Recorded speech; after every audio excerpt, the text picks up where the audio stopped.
surfing through the pages of a comic book. Here's your look at the McFarlane Toys Page Punchers Aquaman's Aqualad.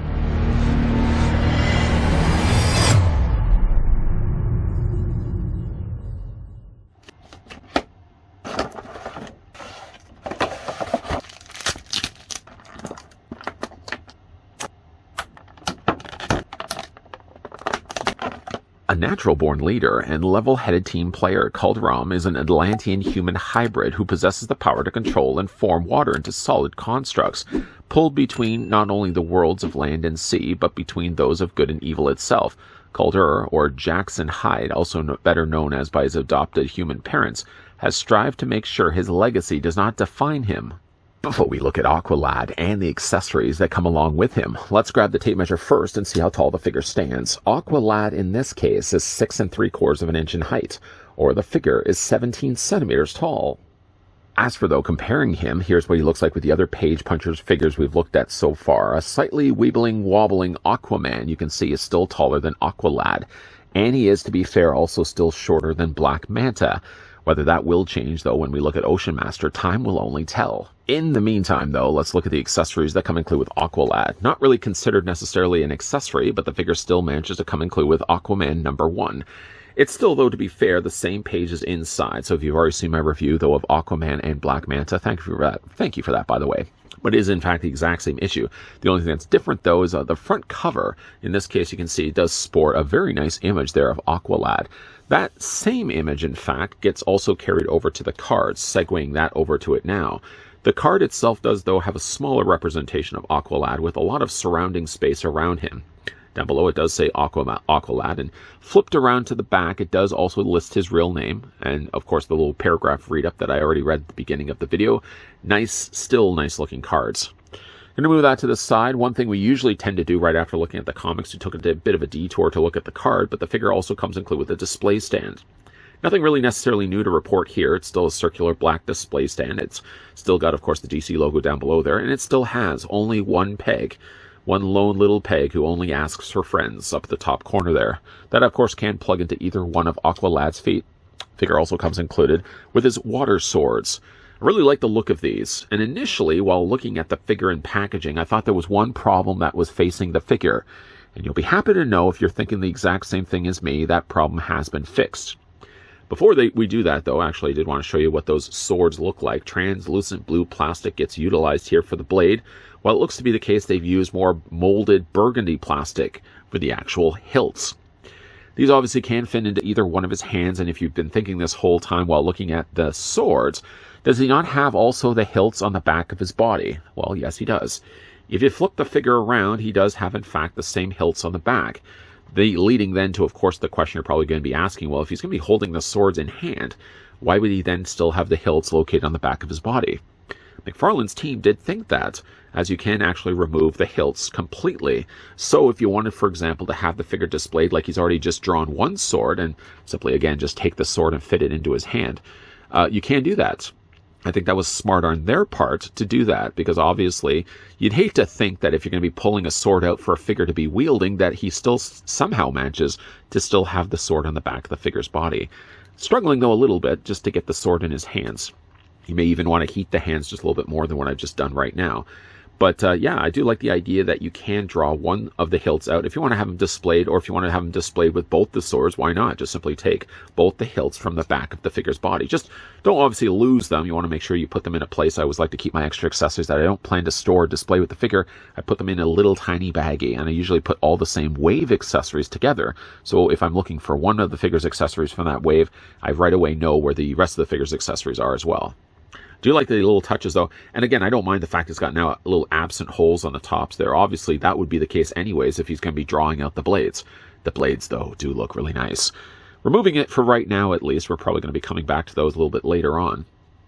And again, like if you did want to take back those swords, those hilts, simply just take the pegs that are provided on the ends of them, and then just fit them into the holes that are provided. Obviously, when you are putting them in, you want to make sure you're putting them in the right way, and those just fit in place like that. You can obviously do the exact same thing on the other side. I didn't want to bog down, obviously, this review with just adding these extra hilts on the back, but there you go. That's what it looks like on the back of the figure's body. Getting now a closer look at the head sculpt.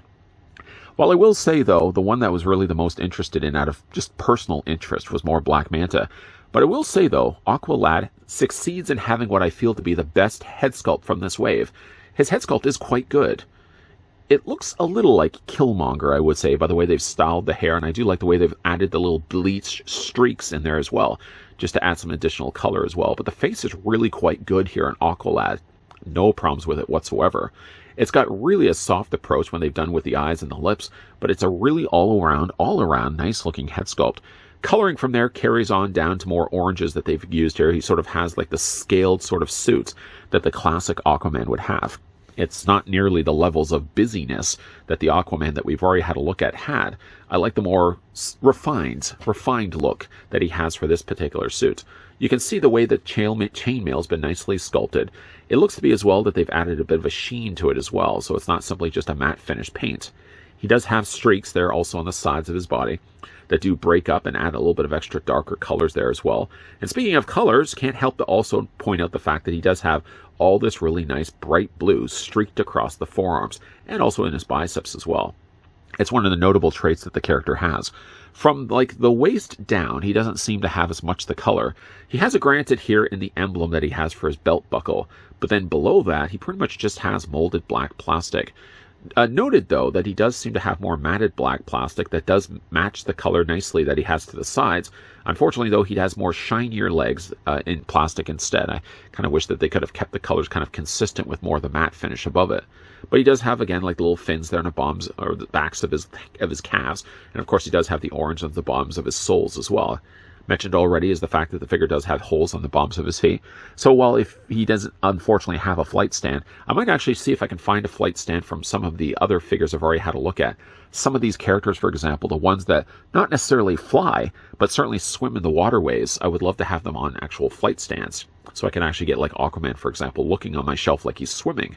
For the articulation on Aqualad, going back to his head sculpt, his hair, by the way, I didn't really just get the chance to tell you too much about it. It does have a more of a softer plastic for the strands.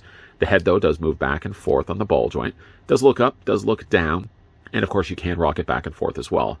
The shoulders hinge easily at 90 degrees, no problems whatsoever there. You can take the arms and, of course, rotate them all the way around, and that's the case on both the sides.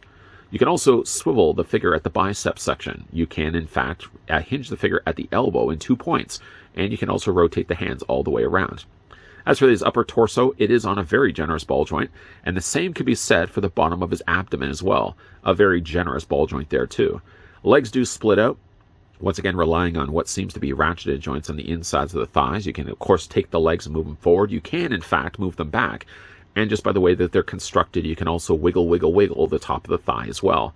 The figure has a double hinge on the knee, of course, and the figure does have your traditional ankle articulation, not only up and down this way, back and forth this way, but the figure also has toe articulation as well. Aqualad, I think just by the process of me wanting to, this being, of course, an Aquaman wave, I wanted to look at Aquaman first. Being that Black Manta was my favorite figure, and the reasoning why I wanted to get this set in the first place, I'll end up looking at Black Manta second. But don't take that as my means of thinking that I don't think that Aqualad is maybe as good as the other first two figures we've had a look at. Quite the contrary. If it wasn't for personal interest of actually liking Black Manta, and if it wasn't for the fact that this is an Aquaman page puncher's wave, I probably would have actually looked at Aqualad first, as I feel like he is, of the three figures we've looked at so far, the best of the bunch. The better head sculpt, certainly, to say the least. Even though really Aqualad was part of the DC Multiverse Aquaman page puncher's wave, I think ultimately, though, his place on my shelf is not going to be belonging with the other three, at least, of the four figures so far, because of course we still have to look at Oshmaster, but rather I think I'm going to be moving this guy over to Teen Titan territory, sort of giving a makeshift Young Justice until we can at least fill out the rest of the ranks. The figure has some really cool details going for him. One thing I really do think, I still think he's the best of the batch when it comes to the head sculpt. Aquaman, I did start this review, and I did already say, like, my favorite of the wave was just my more bias than anything else was Black Manta. But I think easily right now, until we, of course, look at Oshmaster, that could very well change, but I think for as of right now, Aqualad is my favorite figure from this wave. He does things quite well, not only good-looking sculpting, but equally well painted, and I also like the fact he does weapon constructions. He has water construct weapons that he can wield, and it was smart on McFarlane's part to actually have removable hilts on the back of the figure's body.